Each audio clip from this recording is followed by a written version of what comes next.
এবারের কক্সবাজার ভ্রমণটা আমাদের জন্য ছিল একটু ব্যতিক্রম। ব্যতিক্রম বলার কারণ হচ্ছে যেহেতু হুট করে আমাদের প্ল্যান করা আর হুট করে এখানে আসা, সেরকম মাথায় কোনো প্ল্যানই ছিল না যে আমরা কোথা থেকে কোথা যাব আর কোথা থেকে কি করব। সচরাচর বাসা থেকে যখন কেউ বের হয় ভ্রমণের উদ্দেশ্যে, তখন প্রায় মানুষই কিন্তু এক প্রকার আইডিয়া নিয়ে বের হয় যে সে কি কি করবে।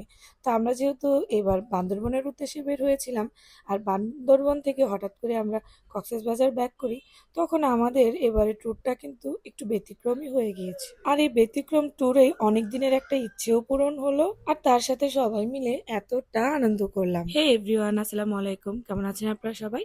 আশা করছি সবাই অনেক ভালো আছেন। আলহামদুলিল্লাহ, আপনাদের দোয়ায় আমরাও অনেক ভালো আছি। ভিডিওর শুরুতেই ইতিমধ্যে আপনারা দেখে ফেলেছেন যে আমরা সবাই মিলে কক্সবাজারে কত হই হুল্লা করেছি, কত আনন্দ করেছি। ভালো সময়টা কেন জানি খুব তাড়াতাড়ি চলে যায়। আমরা যেহেতু অনেক রাত করে কক্সবাজারে এসে পৌঁছেছিলাম, সেহেতু আমরা সকালবেলা ঘুম থেকে উঠে নাস্তাটা শেষ করে সবাই মিলে চলে এসেছিলাম বিচে ভিজার জন্য। কক্সবাজার আসবো আর এরকম ভাবে সবাই মিলে ভিজবো না, সেটা কি হয় বলুন? আর আমরা যেহেতু সুগন্ধা বিচের আশেপাশেই ছিলাম, সেহেতু ওইখানে প্রচুর পরিমাণ রাশ ছিল। আর আমরা চাচ্ছিলাম না যে ওইখানে এভাবে ভেজার জন্য, আমরা চাচ্ছিলাম একটু নিরিবিলি পরিবেশে আমাদের মতন করে একটু সময় কাটানোর। আর তাই তো আমরা একটা অটো করে চলে এসেছিলাম এই সাম্পান বিচের এই এরিয়াতে। এখানে এসে দেখি একদমই লোকালয় শূন্য। আর আমার কাছে মনে হয়েছে কলাতলি আর সুগন্ধা বিচের ওইখান থেকে এই জায়গার পানিটাও একটু বেশি পরিষ্কার। যেহেতু মানুষের রাস্তায় একটু কম, তাই তো এদিকের পানিটাও পরিষ্কার। আমরা প্রায় 9:30-10টার দিকে বিচে গিয়েছিলাম, আর ওইখান থেকে আস্তে আস্তে আমাদের প্রায় 3:30 বেজে গিয়েছিল। আর আমরা বিচ থেকে এসে লাঞ্চটা শেষ করে রেডি হয়ে আমরা চলে গিয়েছিলাম মেরিন ড্রাইভের উদ্দেশ্যে। আমরা যেহেতু অ্যাডাল্ট ছিলাম 4 জন আর বাচ্চারা ছিল মাত্র 2 জন, তার জন্য আমরা এরকম একটা জিপ গাড়ি ভাড়া করে নিয়েছিলাম। আর আমাদের এই জিপ গাড়ির ভাড়া পড়েছিল 4,500 টাকা। আর আরেকটা কথা যেটা না বললেই না, আপনারা অনেকেই জানেন যে কক্সবাজারে এরকম জিপ গাড়িতে যারা চলাচল করে তাদের সাথে প্রচুর পরিমাণ স্ক্যাম হয়। তার জন্য আপনারা চেষ্টা করবেন যারা এই গাড়িগুলো ভাড়া নিবেন তারা অবশ্যই তাদের সাথে কথাবার্তা বলে নেবেন। যদিও আমরা টেকনাফের কথা বলেই নিয়েছিলাম, আপনার একদম টেকনাফ পর্যন্তই গিয়েছিলাম, সবকিছু তার ভিডিও করি নাই, কারণ ভিডিওটা অনেক লম্বা হয়ে যাবে, হয়তো বা আপনারা দেখতে একঘেয়েমি হয়ে যাবেন। এর জন্যই খুব শর্টভাবে ভিডিওটা আপনাদের জন্য করেছি। আর হ্যাঁ, যারা আমার এই ভিডিওটা দেখছেন কিন্তু চ্যানেলটা সাবস্ক্রাইব করেন নাই, তাদের উদ্দেশ্যে বলছি প্লিজ আমার চ্যানেলটা অবশ্যই সাবস্ক্রাইব করে ফেলুন, আর লাইক কমেন্ট শেয়ার করতেও কিন্তু ভুলবেন না। আর আমার ভিডিওটা শেষ পর্যন্ত দেখবেন। আর আমি আশা করছি যে আমার ভিডিওটা শেষ পর্যন্ত দেখলে আপনাদের কাছে অনেক ভালো লাগবে। আর ভিডিওটা শেষ পর্যন্ত এর জন্য দেখতে বলছি কারণ কক্সবাজার আমি কিছুদিন আগেও এসে গিয়েছি, তখনও আমার একটা ইচ্ছা অপূরণ ছিল। আর এইবারের ট্রিপে কিন্তু আমি সেই ইচ্ছেটাও পূরণ করে ফেললাম, যদিও একটু কষ্ট হয়েছে, কিন্তু সেই ইচ্ছেটা কি সেটা কিন্তু দেখার জন্য অবশ্যই ভিডিওটা শেষ পর্যন্ত দেখবেন। যাই হোক গাইস, আমরা তো হোটেল থেকে লাঞ্চ করে বের হয়ে চলে এসেছিলাম মেরিন ড্রাইভের উদ্দেশ্যে। আর এত পরিমাণ গরম আর রোদ ছিল, সেটা আর কি বলবো। এসেছিলাম তো অনেক জল্পনা কল্পনা নিয়ে, কিন্তু গরমের জন্য আমরা সেই রঙিন সাম্পানের কাছে যেতেই পারছিলাম না। একটা টাইমে তো আমি আর ইব্রাহিম গিয়েছিলাম, কিন্তু আমার কাছে মনে হচ্ছিল যে আমার পাটা যেন পুড়ে যাচ্ছে। আসলে বউয়ের কথা না শুনলে যা হয় আর কি। আমি কিন্তু একবার ভাইয়াকে আর ইব্রাহিমকে বলেছিলাম যে আপনারা যেই টাইমে বের হতে যাচ্ছেন সেই টাইমটাতে কিন্তু প্রচুর পরিমাণ রোদ থাকবে, এই রোদে কিন্তু আমরা একদমই ঘুরে মজা পাবো না। ইব্রাহিম আর ভাইয়া তো নাছোড়বান্দা, তারা 2 জন তো আমাদের কথা শুনবেই না, তারা তাদের মন মতন চলবে। যখন আমাদের কথা অমান্য করে গেল আর যাওয়ার পরে দেখলো এত কাঠফাটা রোদ, তখন আর ওইখানে আধা ঘন্টাও দাঁড়ালো না, বললো না না চলো এখান থেকে চলে যাই। তখন আমি আর ভাবি বললাম, আমি যে বারবার বললাম যে এই টাইমটাতে প্রচুর পরিমাণ রোদ হয়। যদিও একটা টাইমে প্রচুর রোদ ছিল আর ওই রোদের কারণে একটু অস্বস্তি বোধ করছিলাম, কিন্তু যখন এই জিপ গাড়িতে করে আবার সেই টেকনাফের উদ্দেশ্যে এরকম খোলা গাড়িতে খোলা আকাশের নিচে আমরা যাচ্ছিলাম আর এত সুন্দর বাতাস লাগছিল, তখন তো আমাদের মন প্রাণ ভরেই যাচ্ছিল। আর এইদিকে কিন্তু আমার জামাই খুব ভালো মুডেই ছিল, মার্শাল্লাহ। ইব্রাহিম আর ভাবি তো খুব হ্যাপি ছিল, হ্যাপি কিন্তু আমি আর ভাইয়াও কম ছিলাম না। কক্সবাজারে মেরিন ড্রাইভের এই রাস্তাটাতে আসলে যেন কক্সবাজারে ঘোরার মানে স্বপ্নটাই পূরণ হয়ে যায়। কক্সবাজারের এক পাশে পাহাড় তো আরেক পাশে সমুদ্র, চাইলেই আমরা একসাথে দুইটা প্রকৃতির সৃষ্টি উপভোগ করতে পারি। আর সচরাচর যারা কক্সবাজারে আসে তারা কিন্তু সবচাইতে বেশি মেরিন ড্রাইভ দিয়ে ঘোরাফেরা করে। একটা সময়ে যদিও সবাই বিচের পাড়ে ভিজে, কিন্তু মেরিন ড্রাইভে এসে সবাই কিন্তু এরকম এত সুন্দর একটা মুহূর্ত উপভোগ করে। আর আপনারা মেরিন ড্রাইভে এভাবে চলাফেরার সময় দেখতেই পারবেন যে আশেপাশে ছোট ছোট এরকম কিছু পাহাড়ি লোকজনেরা কিছু বাজার নিয়ে বসে, যেখানে আপনারা পেয়ে যাবেন সিজনালি কিছু ফল। আর অনেক সময় তো পাহাড়ি অনেক অদ্ভুত রকমের ফল পাওয়া যায়। আর এইটা নাকি গুটি পাহাড়ি আম। নিয়েছিলাম তো এক প্রকার এর সৌন্দর্যে ব্যাবুর হয়ে, কিন্তু খেতে একটু টেস্ট ভালো ছিল না। 400 টাকা কেজি ছিল, একটু অদ্ভুত রকমের ফল ছিল, কিন্তু টেস্ট আমার কাছে ভালো লাগে নাই। কিন্তু পাহাড়ি এই কলাগুলো কিন্তু খেতে খুবই ইয়াম্মি ছিল। পাহাড়ি ফলমূলগুলো খেতে কিন্তু আমার কাছে খুব ভালো লাগে, কারণ আমার কাছে মনে হয় যে পাহাড়ি ফলগুলো অনেকটা ফ্রেশ হয়। যাই হোক, আমরা এরকম গুটি আম আর কলা রাস্তা থেকে কিনে আবার ছুটলাম টেকনাফের উদ্দেশ্যে। আমাদের উদ্দেশ্য ছিল সে রঙিন সাম্পানের কাছে যাব। যদিও রঙিন সাম্পান কিন্তু আমরা দেখতে পারি নাই। আর আমরা ওইখানে গিয়ে শুনলাম যে আবহাওয়া যদি খারাপ হয় তখন ওরা এই রঙিন সাম্পানগুলো রাস্তার দুই পাশে এরকম ভাবে তুলে রাখে। তো আজকে যেহেতু আবহাওয়াটা ভালো ছিল, সেহেতু রঙিন সাম্পানগুলো রাস্তার এই দুই পাশে ছিল না। আর আমরা এটা দেখতে পারলাম না। আর এর জন্য তো আমার মনটা খারাপ হয়ে যাচ্ছিল, কারণ মনে হচ্ছিল যে রঙিন সাম্পানটা যদি রাস্তার দুই পাশে দেখতে পারতাম তাহলে হয়তোবা আরেকটু ভালো লাগতো। যাই হোক, ওইটা দেখতে পারছি না তো কি হয়েছে, আল্লাহর এত সুন্দর অপরূপ সৃষ্টি তো দেখতে পারছি। এটার জন্য আল্লাহর কাছে অনেক শুক্রিয়া। আর আরেকটা মজার বিষয় হচ্ছে, আমরা যখন এরকম ছাদ খোলা জিপ গাড়িতে করে যাচ্ছিলাম, আশেপাশে যখন আমাদেরকে অন্য একটা গাড়ি ক্রস করছিল তখন তারাও আমাদেরকে দেখে অনেক আনন্দ পাচ্ছিল, আমরাও আনন্দ পাচ্ছিলাম। আর আমরা টেকনাফের রাস্তা করে যেতে যেতে দেখলাম যে রাস্তার দুই পাশে অনেক পিক পয়েন্ট ছিল, অনেক বিচের পয়েন্ট ছিল। সেখানেও আমরা আমাদের গাড়িটা একটু একটু থামাচ্ছিলাম আর কিছু ফ্রুটস নিচ্ছিলাম। যদিও আগের কক্সবাজারে কিন্তু এত ধরনের বিচ পয়েন্ট ছিল না, এখন প্রায় অনেকই বিচ পয়েন্ট তৈরি হয়েছে, যেখানে মানুষের এখন সমাগমও হয়। আর আমরা এখানে দাঁড়িয়ে একটু ফ্রেশ ফ্রুট খাচ্ছিলাম। আমি আর ভাবি দুজন মিলে সাথে কিন্তু গল্পও করছিলাম। আর এদিকে ইব্রাহিম আমাদের এত সুন্দর একটা ভিডিও করে দিচ্ছিল।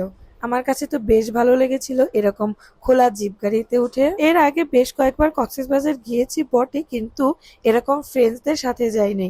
ফ্যামিলির দু একজন ফ্যামিলি মেম্বার ছিল, বাট এরকম ফ্রেন্ডসের ফ্যামিলি নিয়ে আমরা কখনো যাইনি। এবার যেহেতু ইব্রাহিমের ফ্রেন্ডসের সাথে আমাদের প্রথম ট্রিপ ছিল, তাই তো সবাই মিলে আনন্দটা কিন্তু ভরপুর করেছিলাম। আমার অনেক ইচ্ছে যে আমি আমার বাবার বাড়ি, আমার শ্বশুর বাড়ির ফ্যামিলির সবাইকে নিয়ে আমি এরকম কক্সবাজার আসব।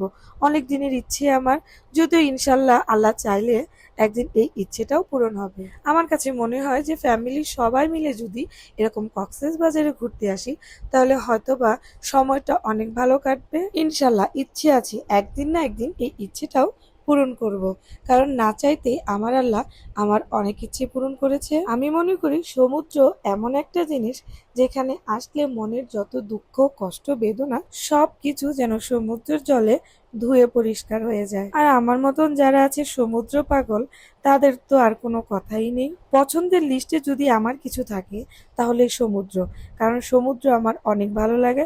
আর এই সমুদ্রের ভালোবাসার টানে আমি দেশ থেকে বিদেশ ছুটে বেড়াই শুধু এই সমুদ্রের এই ঢেউ আর সমুদ্রের গর্জন শোনার জন্য। আমার মতন কারা কারা আছেন যাদেরকে সমুদ্র বারবার টানে আর আমার মতন এত সমুদ্র ভালোবাসেন, তারা কিন্তু অবশ্যই কমেন্ট বক্সে এসে কমেন্টস করবেন। আমরা তো টেকনাফ গিয়েছিলাম, গিয়ে তো আর ওইরকম কিছুই দেখতে পারলাম না, যেহেতু প্রচুর রোদ ছিল, আমরা ওইখানে একটুও সময় দিতে পারছিলাম না। তাই তো আমরা টেকনাফ থেকে ব্যাক করছিলাম, আর টেকনাফ থেকে ব্যাক করতে করতে অনেকটাই রোদ পড়ে বিকেল হয়ে যাচ্ছিল। আর আসার পথে দেখলাম এই হোটেলটা, আমি ব্যাচেলার পয়েন্টের একটা এপিসোডে দেখেছিলাম যে এই হোটেলটাতে ওরা এসে নাকি শুটিং করেছিল। ইনশাল্লাহ নেক্সট টাইম যখন আসবো তখন আমরা এই হোটেলটাতে থাকবো। যত দেশে ঘুরি না কেন, এক এক দেশের সমুদ্রের সৌন্দর্য এক এক রকম। যেহেতু কক্সবাজার আমাদের দেশের সম্পদ, সেহেতু এটা কিন্তু রক্ষণাবেক্ষণ আমাদেরই করতে হবে। আপনারা যারা আমার ভিডিওটা দেখছেন আপনাদের উদ্দেশ্যে বলছি, আপনারা অনেকেই হয়তোবা কক্সবাজারে যান, কিন্তু আপনারা কি করেন কক্সবাজারটাকে প্রচুর পরিমাণে বর্জ্য দিয়ে ভরে রেখে আসেন। এই কাজটা কিন্তু একদমই ঠিক না। আপনারা যারা কক্সবাজারে যাবেন প্লিজ সবাই চেষ্টা করবেন কক্সবাজারের পরিবেশটাকে একটু সুন্দর করে ধরে রাখার, কারণ কক্সবাজার হচ্ছে আমাদের সম্পদ। শুধু কক্সবাজার না, যে কোনো পর্যটক এরিয়াটা হচ্ছে আমাদের দেশের সম্পদ। এটা আমাদের রাষ্ট্রীয় সম্পদ। এটাকে যদি আমরা সবাই মিলে মিশে একটু পরিষ্কার পরিচ্ছন্ন না রাখি, তখন এটা তো নোংরা হয়ে যাবে, আর এর সাথে সাথে আমাদের পরিবেশের ভারসাম্য রক্ষা হবে না। তাই আমাদের সবার উচিত এরকম এত সুন্দর একটা প্রকৃতিকে সুন্দর করে ধরে রাখার। আমাদের সবার উদ্যোগেই কিন্তু আমাদের এই পর্যটক এরিয়াটা আরো সুন্দর হয়ে যাবে, আর এখানে অনেক ফরেনিয়ারদের আগমন ঘটবে, যেটা আমাদের দেশের জন্য, আমাদের রাষ্ট্রের জন্য অনেক উপকারে আসবে। আর আরেকটা কথা হচ্ছে, আমি ইদানিং কক্সবাজার যাওয়ার পরে দেখলাম আমাদের কক্সবাজারের দেখার জন্য বা এখানে ভ্রমণ করার জন্য দুই একটা পর্যটক যাই আসে না কেন, তাদেরকে প্রচুর পরিমাণ হ্যারাসমেন্ট করা হয়, যেটা একদমই ঠিক না। আপনারা সবাই মিলে প্লিজ এরকম ফরেনিয়ারদের বিরক্ত করবেন না। আর যদি দেখেন আপনার সামনে কেউ এরকম বিরক্ত করছে, তাহলে অবশ্যই সেখানে প্রতিবাদ করবেন, রুখে দাঁড়াবেন। এতে আমাদের দেশের সম্মান রক্ষা হবে, কারণ আমাদের দেশের সম্মান মানে আমাদের প্রত্যেকটা বাঙালি জাতির, প্রত্যেকটা বাঙালি মানুষের সম্মান। যাই হোক, অনেক তো কথা বললাম, অনেক বকবক করলাম। প্লিজ কেউ কথাগুলো খারাপভাবে নেবেন না। কাউকে ছোট করার জন্য কিন্তু আমি কথাটি বলিনি। যাই হোক, ওইখান থেকে চলে আসলাম আমরা এরকম আরেকটা গাড়িতে, এরকম স্পোর্টস কারে ওঠার জন্য। আর এর আগের বার যখন গিয়েছি তখনও আমার এই টিভিএস গাড়িগুলো দিয়ে ঘুরেছি। আর এই বালুর মধ্যে এরকম টিভিএস গাড়ি দিয়ে ঘুরতে কিন্তু ভালোই লাগে। আর আমরা যেহেতু ছানাপোনা নিয়ে 6 জন ছিলাম, সেহেতু আমরা দুইটা টিভিএস গাড়ি ভাড়া করেছিলাম। একটা গাড়িতে আমি, ইব্রাহিম আর বাইজিৎ ছিলাম, আর অন্য একটা গাড়িতে ভাইয়া, ভাবি আর জুনায়েদ ছিল। আর এই টিভিএস গাড়িতে আমরা একটু ভিডিও, ছবি করে নিচ্ছিলাম। আর এখানে একটু সময় কাটাতে কাটাতে দেখলাম অন্য একটা পাশে সূর্য মামা যেন ডুববে ডুববে। আমার কাছে তো মনে হচ্ছিল যে সূর্য মামা অনেক ক্লান্ত হয়ে গিয়েছে, এখন সে তার সমুদ্রের নিচে প্রবেশ করে তার শরীরটা ঠান্ডা করে নিবে। সূর্য মামা যেন সারাদিনে হাঁফিয়ে গিয়েছে, এখন সে যেন তার আলো ঝলমলে চোখটা বন্ধ করবে আর সে একটু ক্লান্তির শ্বাস নিবে। যাই হোক গাইস, এখানে তো প্রায় ভিউটা খুবই সুন্দর ছিল, আর এখানে আমাদের বেশ ভালো সুন্দর সুন্দর ছবি উঠছিল। আর এখানে আমরা অনেকগুলো স্মৃতি কিন্তু আমাদের মোবাইলে ক্যাপচার করে নিয়েছিলাম। বাইজিৎ যেহেতু আমাদের সাথে ছিল, আমরা টিভিএস করে একটা পাশে চলে এসেছিলাম, ভাইয়া আর ভাবি টিভিএস করে অন্য একটা পাশে চলে গিয়েছিল। আমার তো মনে হচ্ছিল ভাইয়া আর ভাবি বুঝি হারিয়ে গিয়েছে। অবশেষে দেখলাম না, আমাদের ভাইয়া ভাবি তো হারায় নাই, ভাইয়া ভাবি তো এসে গাড়িতে বসে আছে আর এইরকম এত সুন্দর ডান্স করছে। জীবনে তো অনেক ব্যস্ততা থাকবে, টাকা পয়সার অভাব থাকবে, কিন্তু এই যে যে সময়টা, এই সময়টা কিন্তু আপনার জীবনে আপনি 1000 টাকা দিয়েও কিনে নিয়ে আসতে পারবেন না। আমরা তো গাড়িতে গান বাজাতে বাজাতে যাচ্ছিলাম, যেহেতু কপিরাইট আসবে সেহেতু কিন্তু গানটা দিতে পারি নাই। গান শুনেন নাই তো কি হয়েছে, আমাদের ভাইয়ার সুন্দর ডান্স তো দেখলেন, এর জন্য কিন্তু একটা লাইক দিতেই পারেন, কি বলুন? যারা ভিডিওটা দেখছেন কিন্তু লাইক কমেন্ট শেয়ার করেন নাই, তারা প্লিজ এক্ষুনি লাইক কমেন্ট শেয়ার করুন।